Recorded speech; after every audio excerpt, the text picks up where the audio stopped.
respect is never blame the person, always blame the process. So what is it that's gone wrong? What is it that's gone wrong in the process that's allowed that mistake to happen or that error to happen? Or has it meant that we haven't been able to get that result? Welcome to Process Pioneers, the show that takes a deep dive into the minds of decision makers, key influencers, and process experts who are pioneering the world of everything process.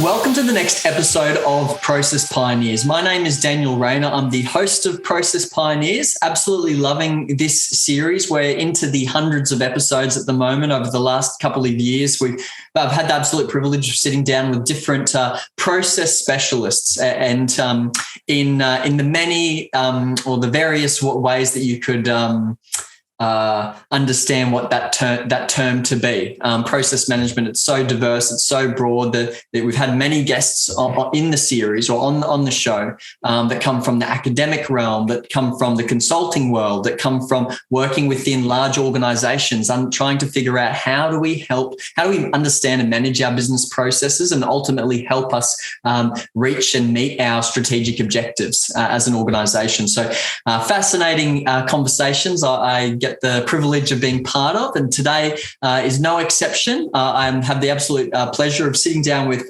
Chris Butterworth. Now, Chris is a specialist in lean manufacturing, continuous improvement and process improvement.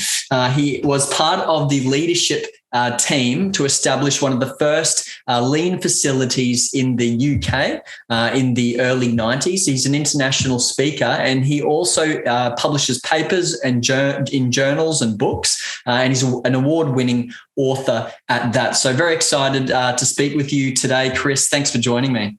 Thanks, Daniel. It's a real pleasure. Appreciate the opportunity.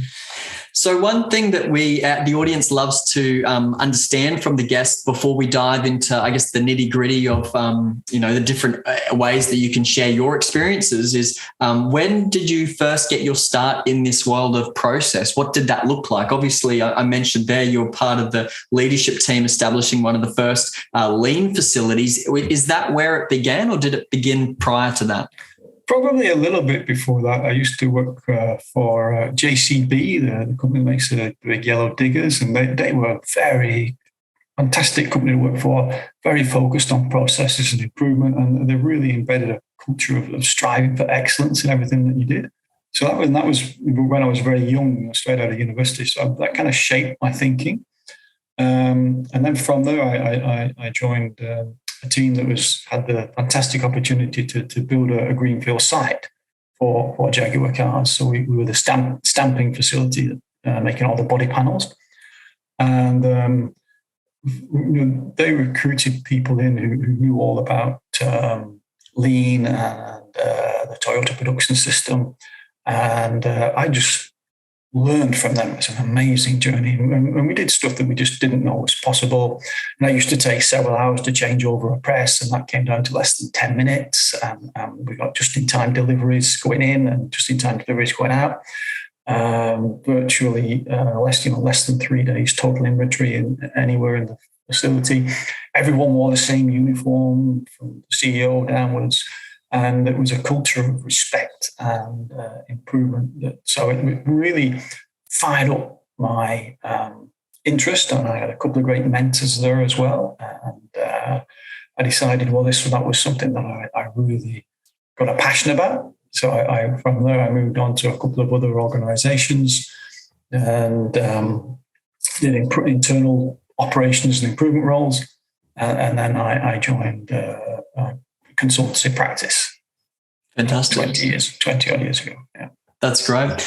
And would you say that it tends to be like when it comes to processes, and obviously it clicked for you, would you say that it clicks for some people easier than it clicks for other people? Is it easier to understand, or is it something that, yeah?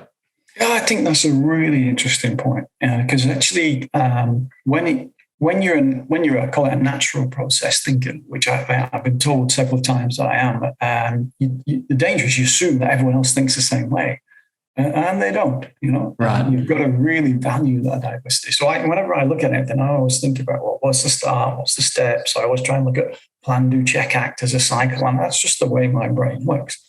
But I've got really good friends who they say, what are you talking about? And they're kind of coming at it from a very different perspective, very much about the people and the bigger picture and not seeing the sequences. And what I've learned is that actually that's a good thing. Actually you gotta harness those differences and get a much better result. But it might take a little bit longer. And the trick is not to assume that everyone sees the world in the same way that you do, because they definitely don't. That's great. And as process specialists that think in this sort of way, how do we communicate to those that that maybe, as you were saying, maybe they're thinking more about the vision or the strategy or maybe different areas? I guess with that example about strategy and vision, that's generally sitting with the senior leadership team. Yep. And that's, I guess, one obstacle or hurdle that a lot of process people face is, how do I communicate the value that I want to bring to the organization and communicate it in a way that gets these people on board? Yeah, that's can be a really interesting challenge. And I think one of the reasons is about what kind of conversations we have. So, if we focus on just on a process and we've got to have a clear process, no one's going to disagree with you, but they get it from a technical point of view rather than something that they strongly feel is critical. So instead, what we need to do is talk about, well, what's the benefit? So what are we trying to achieve here? What's the output that we're looking for, and how will that output support the business goals? Then you can start having a slightly different conversation. And the strategy piece is an interesting one, because I always think that there's two processes going on there. So there's the communication process where we've told people the strategy, and unfortunately, often people see that as the job done. But there needs to be what I call the deployment process, which is the difference between people intellectually understanding it and people really getting it and realizing what they've got to do to help. And so engaging the senior leadership team in that process about, well, wouldn't it be great if everyone could not only tell us what the strategy was, but everyone could also say what it is they're doing personally to help contribute to it and be passionate about it. That'd be good. Okay, so let's talk about how we might do that. So I always focus on the result we're trying to achieve and the benefit of that result, and then talk about what the process might be. Yeah, that's great. I've heard it said, articulated, like what keeps them awake at night. And I think, I can't resonate with that statement every night of my life, but there are certainly nights that I'm awake, rolling around in bed because something is troubling me, or something's, there's a challenge that I'm facing and I haven't managed to solve it. And so I can relate or resonate to that feeling of like, something's keeping me awake, and there's an opportunity there. There's a problem there for someone to try and solve for me. Yep. And so in this context, it's trying to understand, what is keeping our senior leaders awake at night, and how can we support that or help that through this sort of form of process management. Yep. Have you ever found it to be that you've needed to change your language? Because I know that in some organisations, process hasn't been executed well, and so it leaves a bad taste in people's mouth. They think, there's no value here. It's just it ends up being a 2-year, 3-year mapping exercise where everything's documented, but we don't actually realize any significant value. If we flick the off switch, it's not impacting anyone. So have you ever been in a situation where you've needed to change your language, not because that the person you're speaking to has a certain perception of what process means? Yes, no, I think that's right. And it's often true, unfortunately. I do see organisations that spend years actually mapping their processes, and the provocation I have to them is, and so what? What have you done as a consequence? Because actually, if all you're doing is mapping your processes, then you probably are wasting your time. What's the purpose of mapping? What are you, when you're mapping them? Are you looking for waste and opportunities? Are you designing?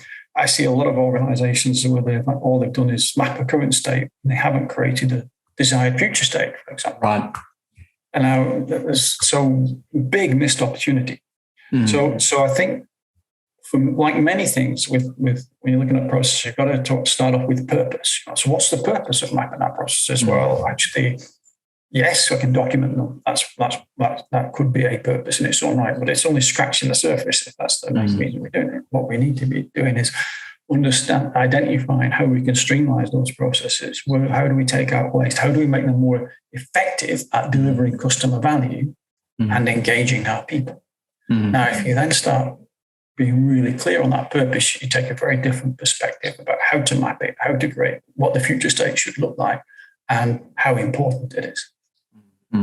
That's great. That's fantastic. So there's one thing that I wanted to bring up, and it's ties into a conversation that we had recently, where you were talking about this idea of identifying the behaviors you want. Yes.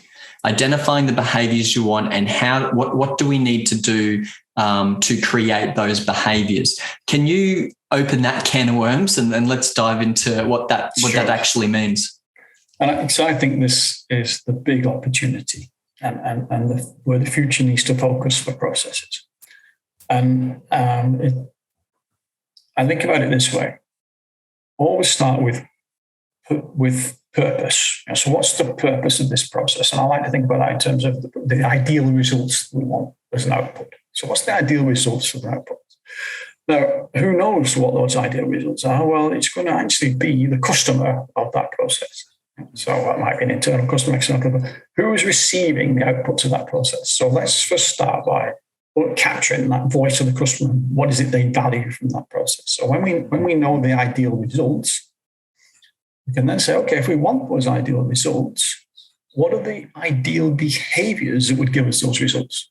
Okay, so what does customer value?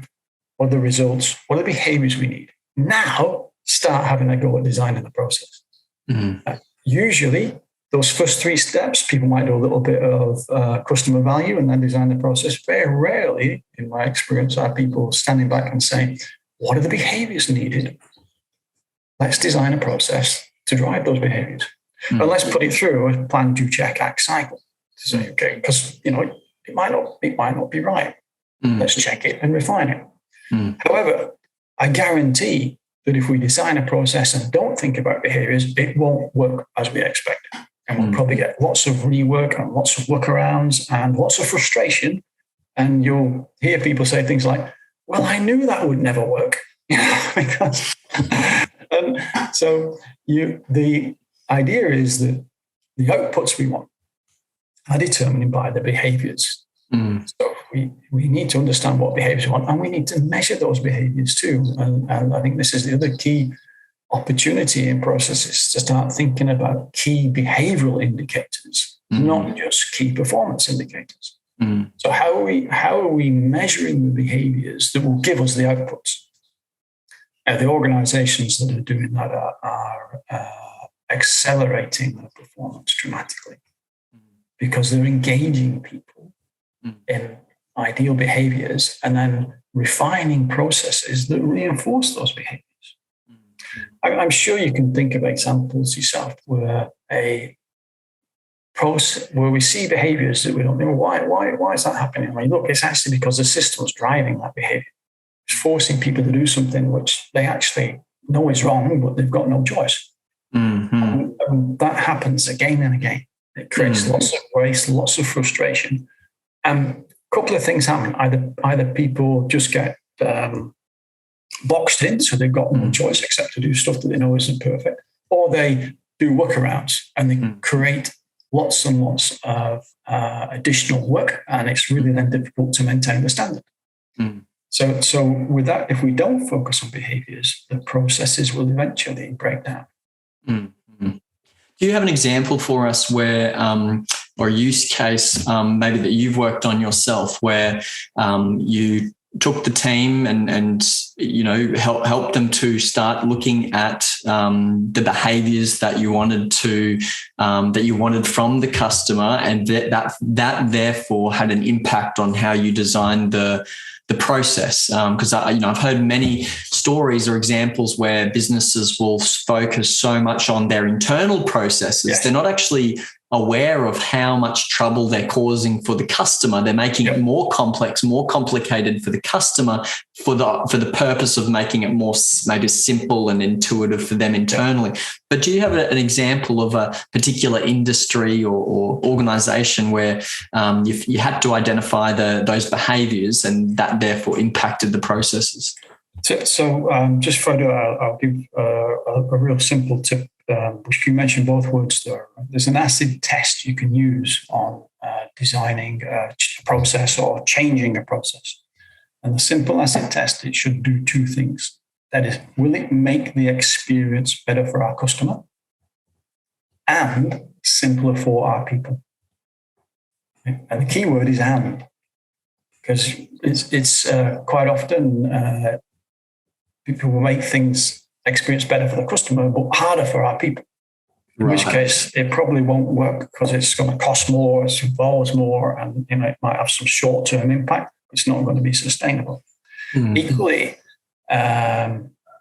if we make it simpler for our people, but it has a negative impact on the customer, then they probably won't have those customers for very long. Mm-hmm. So you've got to make it do both. And I think that's a really nice, simple test to use. Will it do both? If not, then find a different way to do it. I'll actually, rather than name organizations, I'll share a personal story. I think this illustrates it. So I went into a pub in the UK, and it was a Tuesday night, and they had a special offer on, which was if you buy a pie, you get a free pint. I thought, wow, that's pretty good. I mean, I shall have a pie. Now, I've been a vegetarian most of my life, so I said, I'll have the vegetarian pie and a pint, please. And the server said, I'm sorry, we've got no vegetarian pies left. Sold out. Oh, okay. Have you got anything else? No, we've got this pasta dish, but it's $4 more. I said, okay, fine. If that's all there is, I'll have that instead. And the pint. Oh, no, you can't have a free pint because you're not having a pie.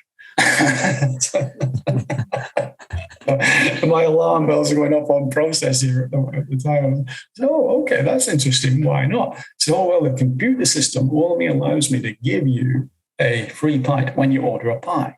And I can't actually press the button that it just says computer says no. I said, that doesn't seem very good. And I knew it wasn't her fault, so I wasn't being funny with that. She said, no, I agree. I'll call my manager over. So she called the manager over, and he said, yeah, no, sorry, I can't. The computer says no. We'll get in trouble from our manager if we do that. All that stock's wrong. He says, we know it's the wrong thing to do, but we've got no choice. Right. Okay. So often people. The systems of forcing people to do stuff which they know is wrong for the customer. Right. But because it's not been thought through, people are focused on, what's more important is there's our stock accuracy and the computer system's not flexible enough to be able to do that, than the experience of the customer and the experience of the staff. Because they felt bad about it. And I just thought, don't worry, I'll pay for one, but it was it was just the wrong thing to do from both and the customer's point of view. Mm-hmm. And you mentioned there the experience of the staff. In talking about the experience of the staff, I know that pretty much everyone has parts of their job and their role that they do feel uncomfortable about, or they do know isn't the best way of working. They have it, even if they're not fully aware of what can be done, they have an inkling that, this could be done better. This could be improved. How do we create better workplaces so that our employees, our internal customers, if you wanted to call them that, absolutely. If are excited to come along to work, they don't feel like they're just stuck doing the same mundane, repetitive, tedious tasks, but they do feel like they're actually a significant part to play in bringing value to that company. Yes, absolutely. at a very high level, and I'll explain some of the key elements of it. I describe that as creating a culture of continuous improvement. Because no one comes into work to deliberately do a bad job. Most people come into work wanting to do a good job. And most people have ideas of how to make that job even better. So in the organizations that have developed this culture, everyone sees themselves as having two jobs. Job one is doing the job, and job two is improving the job. Right. And to improve the job often might mean changes to the process, for example. Now, what we often end up doing is constraining people by saying, that's the process and you must follow it. Now, there needs to be a deeper understanding of what the purpose of having that standard is. Because it actually is the current best known way of doing something. That's the standard. The key word is the current best known way. What we need to have in place is a process that makes it easy to improve on that current best known way. Right. So there are some things that people can improve that won't impact the process. They might be called, sometimes they're called micro improvements or simple Kaizen improvements or things, or just do it. So encourage that thinking, encourage people to say, if you can make tomorrow better than today, and it doesn't impact anyone else, just do it. Get on with it and create that environment where people are encouraged and recognized and motivated to do that. Then the next level is where the process might need changes. So the standard might need changing. So what have we put in place to make it easy to update and change the standard? Right. Have we got a simple plan, do, check, act, improvement activity in place that the teams can run themselves, that they can apply problem solving to? Now, when we put that structure in place, we can continuously improve on the standard. And that is highly engaging for people. What it does, it actually takes away or helps take away a lot of frustration. One of the tests I give to leaders to say, when we're out talking to our people, just ask them simple questions. I say to them, is there anything in your processes that you find frustrating? And you might be there a long time. But those frustrations are all opportunities for improvement. So that's what we've got to get the mindset around processes is, how do we continuously improve our processes? And it might be a nice little way to think about this. There's a couple of organizations, and I'll use this, they call it freedom within a framework. Right. So the framework might be, for example, the regulatory requirements or safety requirements. So there's certain boundaries that you can't go beyond, but within those boundaries, go for it. And that's what we need to encourage in our thinking, and I think about processes, encourage that shift in how do we improve, how do we make every process better all the time. And I'd imagine that's it's easier said than done, especially when coming into an organization that maybe haven't had that continuous improvement culture. I'd imagine you potentially there'd be some employees that have been doing the same jobs for the last 5, 10, 15, 20 years. Nothing's changed. And so, if someone comes along saying, let's look at ways to improve this, if you don't bring that person along for the journey, then they could be resistant to any change because, you're disrupting, even though you're trying to make things better for them.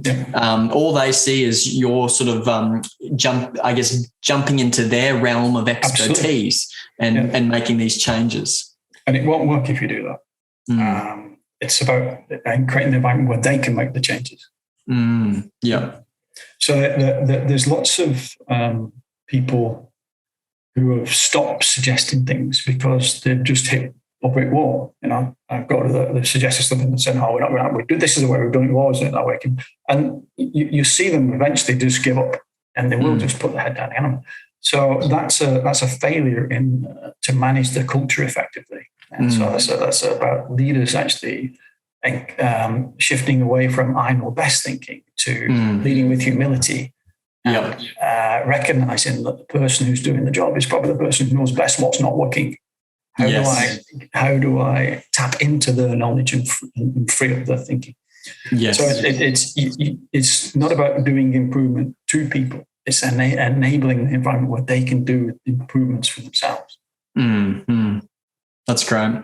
Now, having spoken to you, not that long ago, we were discussing your involvement in the Shingo Institute and the Shingo model. And I'd imagine there's quite a large number of the audience, or a number of the audience, I'll say that, that may not be aware of what that is. Are you able to sort of give us a bit of an idea of what is the Shingo model and how does that relate to the work that we do as process professionals? Absolutely. So Shingo was an industrial engineer who worked with Toyota in the 1950s and helped to craft the Toyota production system. He has published over 20 books all about improvement, lots of books around processes. And he is recognized by the Huntsman School at Utah State University, where there's a Shingo Institute school.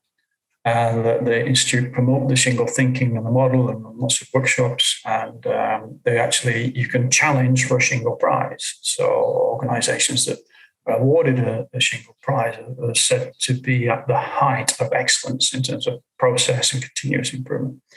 And it's referred to in the US as the Academy Award for Continuous Improvement. Three key insights from Shingo thinking. The first one is that ideal results require ideal behaviors. That's what we were talking about earlier. So if I want those results, what are the behaviors? The second insight is that purpose and systems drive behaviors. So, whether it fits exactly with this process thinking is the second insight. Well, what's the purpose of this process and how am I going to design it to actually drive those behaviors? And then the third insight is that the behaviors are informed by principles. And the Shingo model has 10 principles. So the two foundation principles of culture are lead with humility and respect every individual. Now, those for me, whilst they are talk about culture, they fit perfectly with process thinking. Mm-hmm. So leading with humility is, who's going to know what's going to make this process work? It's the people who've got to do the job. So why don't we don't design this from top down? Let's design it with bottom up input. Mm-hmm. And that's also a key part of respect. Listening to people. If the process is not working, it's not their fault. Let's listen and change it and hear their ideas and never. Part of that respect is never blame the person, always blame the process. So what is it that's gone wrong? What is it that's gone wrong in the process that's allowed that mistake to happen or that error to happen? Or has it meant that we haven't been able to get that result? So the heart of the Shingo model is behaviors, and it's supported by systems, tools, and principles which give us the results. So it's about not chasing the KPIs and only focus on them, but actually understanding what are all the things that input to delivering those KPIs. Processes being the key element. It's called systems in the Shingo model, but it processes stroke systems. It's the same thing. Mm-hmm.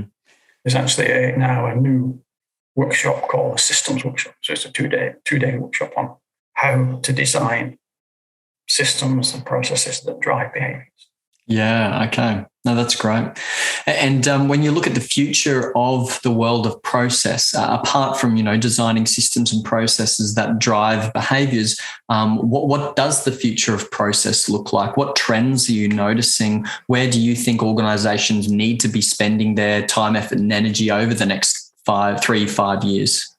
I think that making that link much more explicit between what the customer values and what our people need, and how do we design processes that do both and make the experience better for the customer and simpler for our people, so you get that virtuous circle. I think that's key. I think that there is an important to not just automate everything for the sake of it. So, and if the danger is if we automate a really bad process, it just gives us more rubbish even faster. So how do we make sure that we're automating the right things and automating good processes? So that's also important. It's almost too easy to automate stuff at the moment without actually thinking about should we, and is that the right thing to automate? Right. There's increasingly fantastic analytics available to analyze the data and tell us what's not working, what is working, where do we need to change. So I think there's a big growth in that area as well in terms of understanding what's happening in the processes and what is the real data telling us. And analyzing the data is also a huge area of opportunity. Mm-hmm. No, that's great. And for those that are listening that you've piqued their interest in the power of process. I know when you were talking about that example right at the beginning where, a process going from a number of hours to complete down to a matter of minutes, that piques my interest, that piques my attention. And I'm sure that it's piqued the interest and attention of the listeners as well. Where can they go to learn more so that they can be supported in the work they're doing? Because for some of the people that are listening, they're process specialists that are in large companies, but they don't have much support. They don't have much of a team. It's in a lot of cases, they're there as an individual trying to make improvements or changes, but feeling like it's an uphill battle. So for these individuals, where should they be going to support them on this journey? There's lots of resource out there. So I'd recommend the Shingo website, shingo.org. There's lots of stuff you can download off there free, including the whole Shingo Model handbook and lots of information there. There's also an amazing annual conference with hundreds and hundreds of people go to. That's actually on in May this year. It's a virtual one as well as a physical one. And that's a conference with case study presenters from all over the world. Prize-winning organisations, so that's a good resource. There are several great books. There's a book written by myself and my colleague Peter Hines called "The Essence of Excellence," which identifies the 4 core processes that world-class organisations really focus on to achieve excellence. I think, my personal website has quite a few things you can download for free off that as well. So maybe I can give you a link to that or something. Yeah, fantastic. That's great. And the listeners can get in touch with you. Sure. What's the best way of doing Probably it? LinkedIn is the easiest thing. If you just look on LinkedIn and LinkedIn, I'm happy to connect. Fantastic. No, that's great. Well, Chris, I just want to thank you so much for jumping into this conversation today. We've taken a number of different angles and dived into a number of different topics, which has been really interesting. And, I've been jotting down some notes and some key points that really stood out to me. And I'm sure that, there are many points that stood out to our listeners as well. So I just want to thank you for jumping on and having this chat with me today. Thank you, Dan. It's been a real pleasure. Very enjoyable. Thanks very much.